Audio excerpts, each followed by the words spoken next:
ऊपर कि हम भारतीय हैं।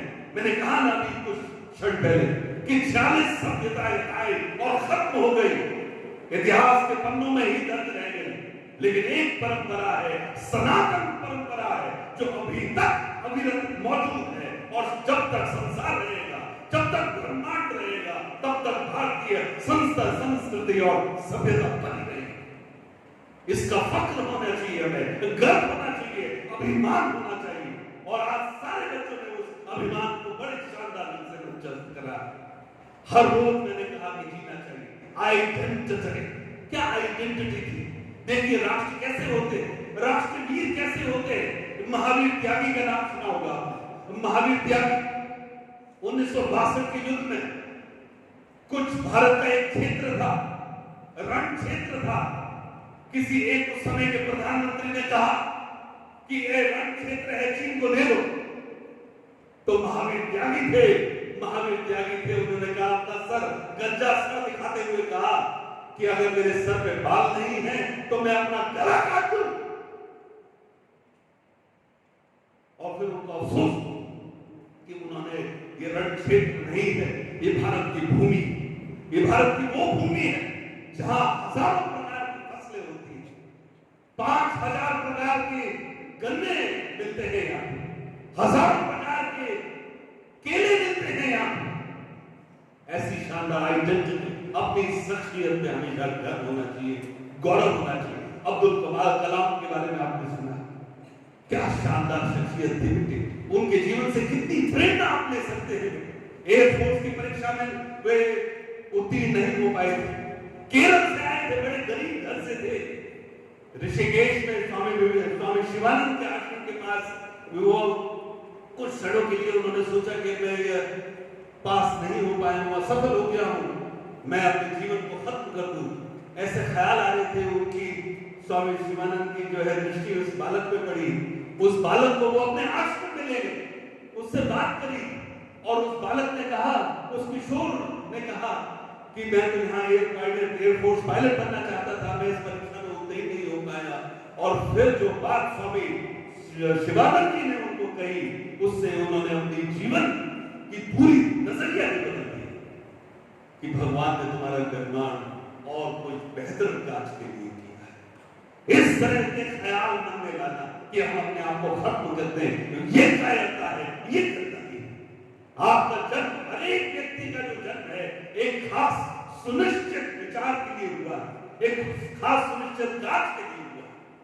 अपने ऊपर मान रखिए, एवरीवन इस सभा में बैठा हुआ एक एक व्यक्ति जो है सम्माननीय है, आदरणीय। प्लीज बेटे यहाँ पे ध्यान दो, इधर उधर ध्यान को भटकने मत दो बेटे। राष्ट्र की बात हो रही है और जब राष्ट्र की बात होती है तो पूरे तल्लीन हमें होना है। एक क्षण के लिए इधर उधर हमारा ध्यान नहीं जाना चाहिए। We are talking about India. American को देखो कितना गर्व होता है, राष्ट्रगान होता है, अपनी जगह पे खड़े हो जाते हैं, बड़ा फख्र होता है। राष्ट्रगान हमारा हो तो अपनी जगह जहां है वहीं खड़े हो जाए। Respect your nation and the nation will respect you. आदत करना, आइडेंटिटी की बात हो रही है बेटी। अब्दुल कलाम, महावीर त्यागी, लाल बहादुर शास्त्री, इनके हृदय में जो है क्या है, देश बसना। और इसलिए जरूरी क्या है, NATIO, O stands for organization, संगठन, संगठित रहना। आप गुरुकुल महिला कॉलेज के विद्यार्थी, और गुरुकुल महिला कॉलेज के विद्यार्थी जो है, आप भारतीय संस्कृति और सभ्यता के वाहक हैं। यू आर द एम्बेसडर्स, राजदूत हैं आप। सारे ब्रह्मांड में आप छाएंगे, सारे ब्रह्मांड में छाएंगे, और लोग आपको सामने से कहेंगे कि गुरुकुल में आपने पढ़ाई करी है, आइए हमें बताइए कि भारतीय परंपरा क्या होती है।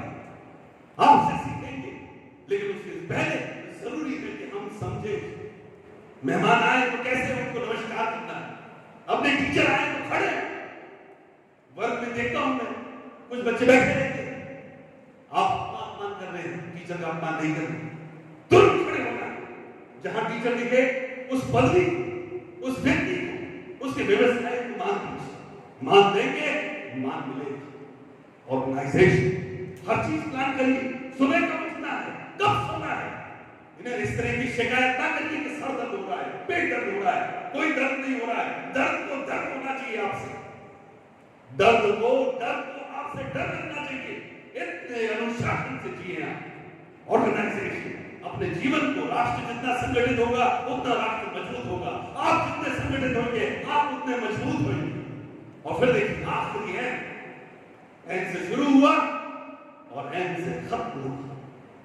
राष्ट्र के लिए हमें जीना है।